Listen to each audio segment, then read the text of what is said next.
Ken oğlan gelin kız adamlan sorağı ve bir sorağı. Ahuncan bir kâde bir ay, kâde bir hefte, kâde bir yıl ibadetimden lezzet tapmayasıya. Acık men zikrimden, ibadetimden o lezzet tapyadım diye. Aslında ne mukiyanim bilemek dedi. Yek, evvel cevabı.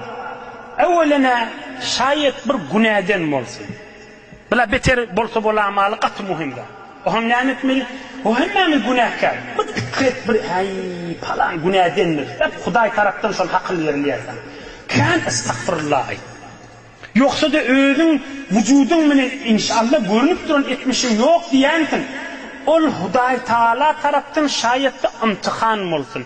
Yani adama kıyınçılıkla düşmeyen imtihan.